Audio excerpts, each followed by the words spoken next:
I didn't need to listen to Tyson's version of it. I could remember it all vividly in my head like it happened only a couple minutes ago. It was like any other normal day, really. I just didn't think it'd become as bad as it did.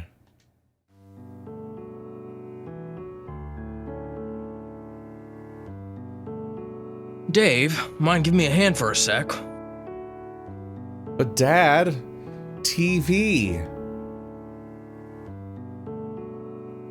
Since when did TV trump your old man? I laughed, grinning broadly as I lay back on the sofa. I don't know. TV's pretty good. Dad wandered out of the kitchen and to stand in the doorway leading into the lounge room. Oh, is it now? Come on, champ, please. Well, only because you said please. We both laughed and I got up off the sofa, wandering closer. I remember him throwing his arm over my shoulder as I got close enough and we wandered into the kitchen. So what'd you need, Dad? Trying to find the takeout menus. Wait, that's all? It should be in the bottom drawer. That's what I thought, but they aren't there. Huh. Maybe Mom moved them? Better not have moved them. It's piggy enough as it is. I had quite a collection going to make sure there was variety. It'd be nice if we got to have another family meal together again. Usually it's just me and Ty. Sometimes you, and if Mom's around, it's just her and me. Well, you know how work is for both of us. We'd love to be here, or at least I know I would. After all, how would I not like spending time with my favorite son? Dad, I'm your only son. Well, I guess so.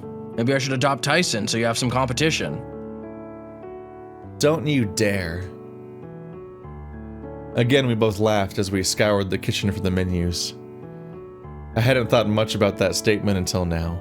The thought of Tyson officially becoming family somehow felt right. Not that there was any chance of that really happening now. What we had worked fine enough, and we didn't need to share a last name for it either. What are your plans for tonight? I'm assuming the same as usual.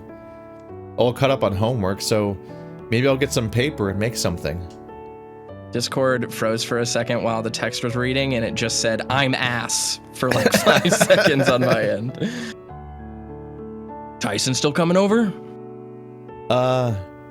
Was he always coming over? When is he not over, sport?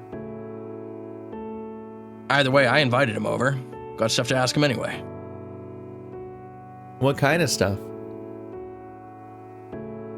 Guy stuff. Great. I'm a guy, so you can tell me too. Well, I stopped looking for the menu to turn to him. He was scratching his chin and thinking it over. maybe when you're older. Great. I'm a second older now. Do I qualify? Not yet. And now? Nope. How about now? So help me, David. I will turn this car around. Once again, we broke out into a laughing fit, and almost immediately I hear Dad's telltale gasp of triumph. How old is A gasp Dave? of triumph. His telltale gasp of triumph. I don't know what that means, but maybe he found the menus, I guess. Yeah. Aha! It feels like Dave's written to be really young here, but it sounds like it's the day that his dad dies, so I'm not sure what to make of that. Yeah. I think that's recent-ish. Yeah. Score one for Dad. Menu's been found. Aren't you at work tonight? Why are you looking for menus now, anyway? What? Can't I buy dinner for my favorite son and his... I tilted my head, curious. competition? Dad! What? Am I not allowed to treat you to some food if I want? That's one of the perks of being a dad, I'll have you know. I'm not going to turn down free food. This is a weird way to talk about the people who feed you every day. Yes. When you presumably do not have an income and are not expected to find your food on your own. This is literally every day, it's multiple times a day. I don't know. Seems kind of strange. Do you even know what I want to order? Nope, but I can solve that just by getting everything I'd get. Or by asking. Who socialized any of these people? Well, if Ty's coming over, are we getting dinner for him too? Yep, can't have him going hungry now, can we? Of course not. Should I wander down and see if he's coming, or...? You could just shoot him a message on your phone. But outside. Fine, but don't go getting hit by a car, or talk to strangers, or get lost, or set anything on fire. That's... His house is only just down the street. And I'm famously good at traveling small distances without endangering myself pointlessly. And that's when I walked outside and got gunned down by the Dragon Mafia. Which you've established just happens. Awfully suspicious that you're not readily promising a police officer that you won't go causing trouble. Well, maybe Dad. Maybe I will go cause trouble. I'll put recycling in the trash and say mean words to someone. You dork. Go on. Go see what Tyson's doing and I'll see you in a bit. Please don't go causing trouble. I know you won't, but gotta do the dad thing. Are we just gonna come back to him having been killed by the Dragon Mafia in a drive-by? I know. The whole Promise, house burned Dad. down. Just for wandering down the street, I went without shoes. It was a warm enough day that... haven't we been repeatedly reinterrogating the question of whether shoes exist? It was a warm day, and I'd walked the path down to Tyson's house enough times that I could almost do it blindfolded. Almost like it's a sidewalk. But like most days I went over, I had to be careful. Mostly because his dad was someone that I didn't like being around. He smelled funny and was mostly just angry. As chance would have it, though, Ty was just sitting outside on his front deck. Ty! His ears perked up when he noticed me. Not that it was hard to miss, but he seemed to have been distracted by his phone. Oh, hey! What's going on? His phone went off, and he checked it again before shoving it into his pocket. As for me, I leaned on the fence, watching him. Apparently I'm babysitting tonight. Well, hey, it's a job, right? Although who'd let you babysit? Your dad, apparently. It took a second for the comment to sink in, and I huffed as Ty got up and joined me for the walk back. Is your dad not around? Worked this morning and promptly passed out drunk after an hour of getting home. If it didn't smell so strong inside, I'd let you hang out. Tempting, but alternatively, Dad's apparently ordering us food for dinner. Oh yeah? What's he going with? Apparently what he'd order. He admitted he doesn't know what I normally want, so he's deciding for me. He might be a bad father. I have no idea what my child would like to eat that has lived with me, and I have fed. Dude, even you barely know what you want unless we order from that one place that only does fried chicken. And even then, it's a pain getting you to pick what sauce packets come with it. But there's so many. There's like 6, Dave. That's so many. Remind me not to suggest you pick first on anything ever, then. I'll get better at it eventually, just, I don't know, why pick when all the options are good?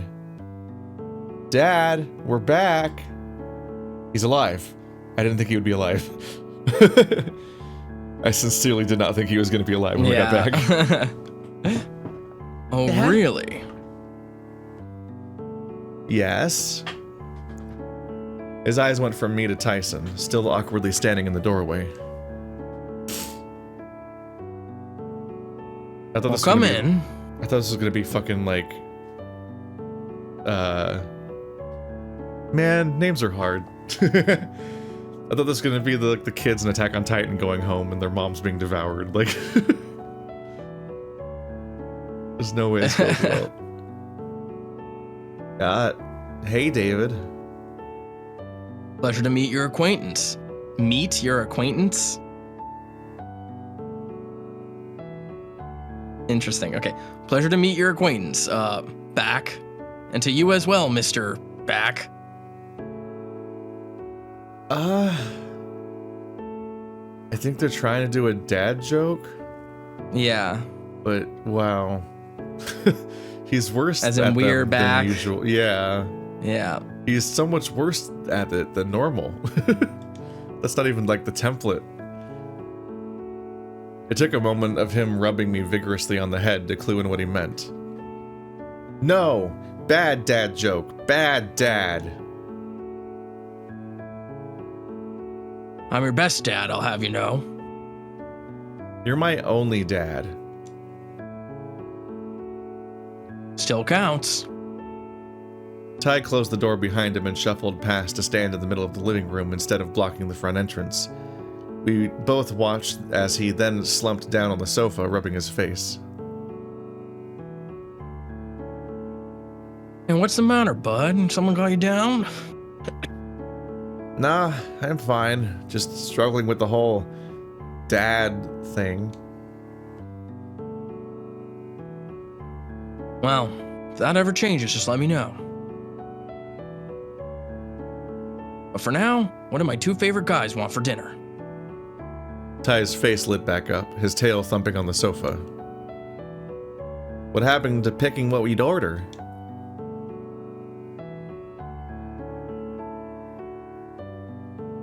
There are so many good options, I couldn't decide. Hyenas are incapable of making choices. Never let them order for you. That's just the universal, that's just the law of this universe. God, you two are alike.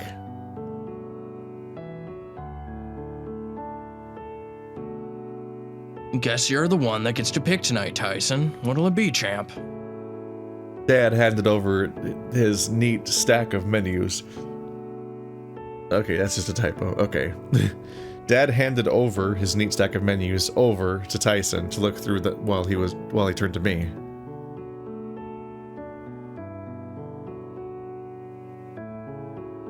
What do you think he's gonna pick? Dunno. Probably the chicken place. The one where they get it all crispy and then dust it with a seasoning salt, or the one that comes from the military rooster place? Excuse me? Military rooster. Is this supposed to be a KFC with the KFC Colonel? thing? I guess. In my head, I didn't understand that because this is a furry universe as being like Colonel Sanders is a rooster. I read that as, or do you want me to order from the place that makes food out of the military roosters? We turn them into glue after they're unsuitable for war. I'm just like, is it a place that's... Are they talking about a place that's on base? Or are they talking about KFC? Yeah. Or are they talking about sriracha? There's so many interpretations for the rooster in the context of chicken wings. I can hear, you know.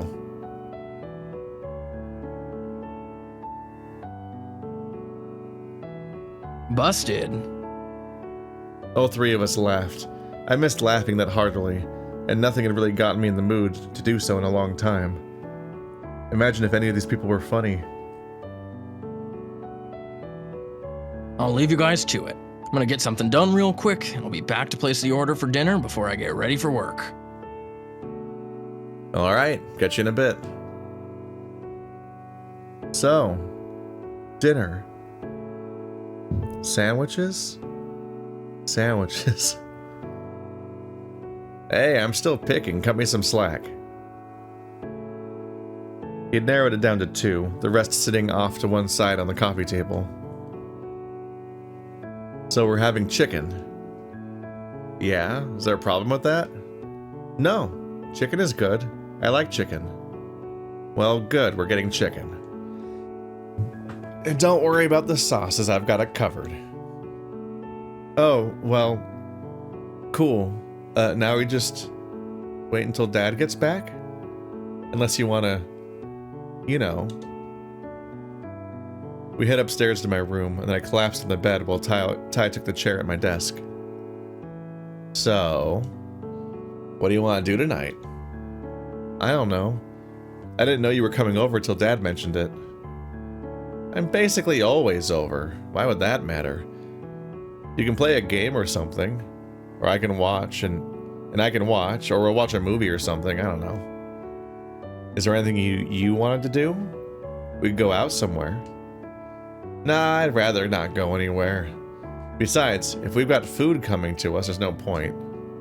Suppose that's true. Well, how about we start with games, watch a movie while we eat, and then go from there? I guess that works, sure. Ty, what's the matter? You're normally more, I remember struggling with how I wanted to phrase it without seeming mean. Granted, I should have known that even if I did say something mean, he would have just turned it back on me. Nah, I'm fine. Just thinking about stuff. Yeah? Cool stuff or guy stuff?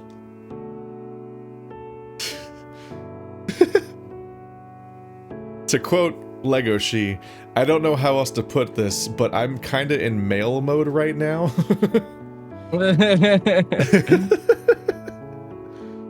So that's what Dad was talking about. Wait, he told you? Only that you two need to talk about guy stuff and maybe he'd tell me when I was older. Fuck, don't scare me like that. What, it's not that bad, is it? I mean, you could talk to me about it too if you wanted. Maybe when you're older? That's Dad's line. You can't pull that on me too. Well, too bad. I am. Suck it up. I rolled my eyes and sat up to look at him. Well, fine. Maybe I won't tell you about my guy stuff. I don't care who you're fucking.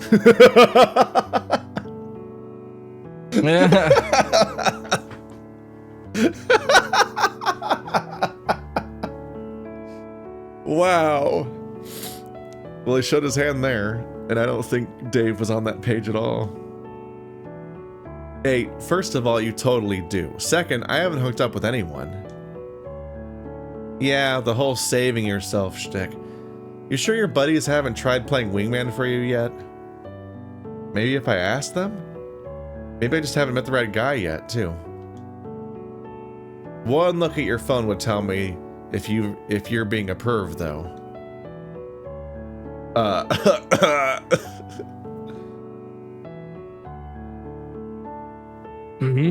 Who's being a pervert? That wasn't the right voice, but I just couldn't get there for some reason. It was like holding back a cough. It's just such a line to have to say. What a conversation we're having here. I also thought Dave was going to be more flustered about the fucking line because he was, one, he's kind of written like he kind of sounds like a 12-year-old in this scene, but also like they keep saying guy stuff like he doesn't know what he means, and then it felt like he essentially revealed what he meant, and it felt like Dave was not on that page, but then he just went with it, so I'm just surprised by that. Dad leaned in the doorway to my room, looking at us. You two behaving? Yes, sir. Nope.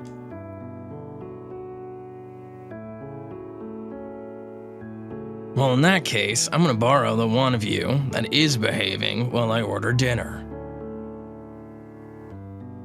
What, am I meant to just stay here? Yeah.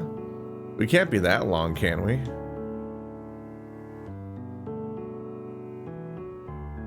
Won't be long at all. Just gonna get our guy chat out of the way and then we're good to go. Oh, we're doing it now? Sorry, bud. Better to chat about it now while we have time, given I have work. Already made you wait for it. I'm not gonna feel right until you get a chance to get stuff off your chest. This sounds a lot more serious than what I thought it was going to be.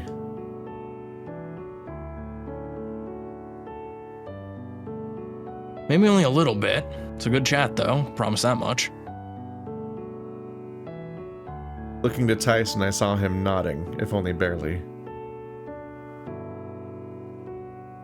Yeah, good talk. Shouldn't take too long, so just sit tight. They wandered off back downstairs, and I was left puzzled as to what they went to talk about. Oops. It was something that I hadn't even thought to ask about to this day either. Other stuff just seemed more important. I think he means he still hasn't, in modern day, asked what the conversation was about. Yeah. Or maybe not important, but for sure distracting. I wandered over to my desk and looked at my art supplies. Nothing really drawing me as far as working on something now. So I just pulled out a square paper and started folding. I'd gotten into origami when Orlando had given me a beginner set for my birthday one year, and I liked how, just by folding paper, I was able to make stuff. There was a process, and while I wasn't great at it, I liked what I usually ended up with. The downside was that it typically took a while for me to get anywhere following the instructions with the book I had, and before I knew, a whole hour had passed with me sitting there with just a single quadrupedal and flopsided wolf. Just did this for an hour? I wonder what's taking them so long. My wolf's going bad. Had a lot of guy stuff to talk about, bucko.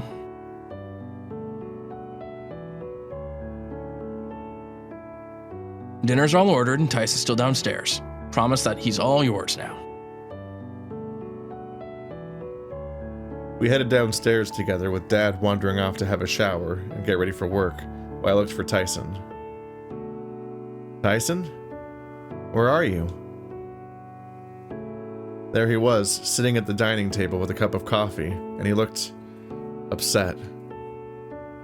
Ty? Man, going to work was not that pressing of a time limit, apparently. He turned to look at me, flashing a quick smile before drinking again from his cup. Hey. Sorry, I didn't hear you. You doing alright? Yeah. I made you this while I waited, I guess. What's this? An origami wolf? Looks like I got hit by a car. Rude much? Hey, not my fault. I call it like I see it. It literally is. That's your behavior. You talked to Dad about guy stuff for long enough? Ty looked. I'd call it sad, but it was something more than that. Worried, maybe. Scared. I couldn't quite place it.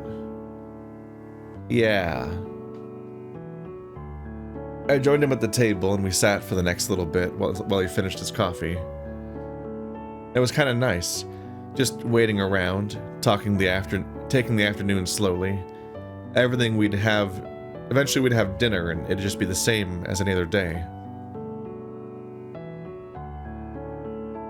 Alright, boys, I'm off. Ty was lazing about on the sofa when Dad walked by and they shared a mutual thumbs up before Dad went outside. Dad, wait up! He turned to me, looking much like Tyson did when I found him in the kitchen. What bothered me more was that he didn't say goodbye like he normally did. Maybe it was just a sign that I was growing up, but I liked seeing him off to work. I rushed up to him and hugged him around the middle.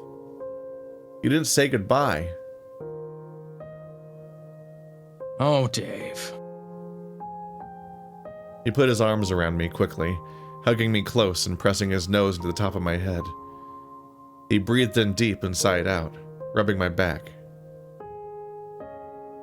I love you, kiddo. Love you too, Dad. Have a good night at work. As he eased back, I did too, but he lingered, holding the back of my head and pressing his forehead to mine. I will. And Dave? Yeah? Keep Tyson out of trouble. He said all he needed to say, and before I knew it, I was leaning on the mailbox, watching as his car pulled out of the driveway and disappeared down the street. The night went as well as it could have up to that point. Tyson and I played games, ate dinner, then lounged around waiting until Dad got back. Chances were he'd be up until the early hours of the morning, but I was keen to see him again. It was late. Not nearly late enough, but the flashing red and blue lights clued me into Dad coming home. I was excited. That's not good. Also, there's something very eerie about the idea of someone being conditioned in the way they were raised to be like, police lights, yay! This is an upsetting CG. Like, this is something's like, I don't know, man. I don't know if any kid should have this reaction to that stimuli. I threw open the door to greet him home, but normally he'd switch the lights off before coming inside. I told myself he'd just forgotten, that he was eager to get back inside to see me again. I remember Dad's police buddy coming to the door. Something was wrong, but maybe it was just to say Dad had to stay late, or maybe he'd forgotten something. Maybe there was some misunderstanding. The irony of a bull named Barker. You were ready for that? You were ready for that observation? No, I wasn't. That was very funny. I didn't even look at that. But no, Hoyt told me that Dad wouldn't be coming home. Not tonight. Not ever. There was a shooting, and Dad had been hit. By the time they'd gotten into the hospital, it was too late. The words stunned me in a way I couldn't process. That I couldn't process sound, scent, or color. Tyson was there, yelling, maybe, while I wandered back inside in a daze. Dad was dead. My dad was dead. Never to come home again. Never to say he loved me, or be there when I was upset, scared, or frightened. Not ever again. I whined out, tugging at my ears. It seemed as though Tyson had finished telling his version of the story, and I stood suddenly, kicking over the chair that I'd been in. So are we meant to believe that all the gray backgrounds are a sign of Dave's trauma? I think so, yeah. Is there going to be a reveal where we see color again? But the characters are I mean, all that in would color. that would be thematically interesting. They're the light of his life. In a way, I'm trying to think. I think the room Thanatos was in was green, but aside from that, those police lights might have been the only colors we've seen that weren't on a character, which is weird to think about. Kicking over the chair that I'd been in. It's not fair. I knew they were staring, but I didn't care. I wanted to scream louder, but I just couldn't. Why did he have to? My knuckles went white under my fur with how hard I gripped the table while I whined again. Something inside me was throbbing, breaking, cracking, or even shattering into pieces. Why did... It was like a dam burst, and my face became wet with every tear I hadn't shed since he died. I cried, unrestrained, and it hurt, deeper than anything else that had happened over the past few days. There was a moment that I wanted to die. If there was a moment that I wanted to die, it would have been then, if only for the hope that I'd been able to see him again. I want my dad. I want... Tyson pulled me quickly into him and hugged me tight. It didn't stop the crying, but it gave me something to cling to, almost to the point I was threatening to pull out his fur. It must have hurt, but he didn't move. Instead, just supporting me in his awkward hug he'd put us in. And I want my brother back. Words were caught in my chest, and I found myself breathless with how he held me. Oh, this is sweet. Yeah. Boss just looks confused because he's like, I don't know you. This is awkward. Maybe I shouldn't have asked. Man, I just joined the anime club. This is a lot. Oh, I just saw Tyson. I did not see him in the crowd because of the way it's set up. This is our first sense of scale of everybody. So like, Dave. So Dave, Tyson, Haas, and Orlando are like the same size. And then Roswell is just a little shit. He's just a little pug creature. Dean was next, followed by Orlando, staying quiet but throwing their arms around us too. Then was Haas and Roswell, not nearly hugging as hard as the other two, but I could still feel them near, and it was nice. It was helping. It's a little damning that Roswell's is acting with as much intent as Haas in the scene. Sal was last, almost throwing his arms around everyone, and I just continued to bawl my eyes out long after I lost the strength to stand. My heart had been breaking for over a year, and now it felt like I was holding what broken pieces were left in my hands, desperately hoping someone would help me put them back together. But slowly, I started to realize that maybe I'll be okay. Maybe not right away, but maybe someday. Surrounded by the warmth of my friends, I passed out again, exhausted and drained of everything that had just happened. But at least, I felt at peace. Huh? Huh. I'm still struggling with the idea that most of them seemingly didn't know his dad died. Because we weren't just telling Haas, right? No, I don't understand who knows who. Yeah. I have no idea who knows that Dave's dad was dead, because I could have sworn there were other characters earlier who had mentioned it. So I have no idea. It also just, there was a dream like where it said like they hadn't. And Roswell and Dean knew already, and we told Sal, I thought. Yeah. Yeah, so we did tell Sal. So is Haas the only person that didn't know? I don't know if that scene works. It's cute. Out of context, it works as a sequence, but it's confusing in the context of being halfway through a month-long trip with all of your friends that you supposedly know, and it also happened a year ago. Yeah. Like, all the surrounding context it's also gets like a matter of like, where I'm just like, he's like, if I say it, that makes it real, and I'm like, yeah, I pulled that exact thought process with Jet in Cape Escape about something that was happening. Not about something that happened a year ago and would be public record, and people would know about you if they had a basic relationship with you, because it's your dad's death. Yeah, but also it's literally public record, and like, I don't know how small their town is or whatever. We have no idea where they live, I don't think. But like, usually when like someone's dad dies and you go to school with them, even if you don't know them, for the most part, if it's small enough, you just kind of ambiently pick that up. Like your dad dying isn't like coming out where you personally have to tell everyone one by one or something. Like, it's pretty much gets out immediately, to the point where it's also just like when somebody stumbles upon the idea that you have a dead family member on accident, that's like they stepped on a landmine, like usually, like, oh god, shit.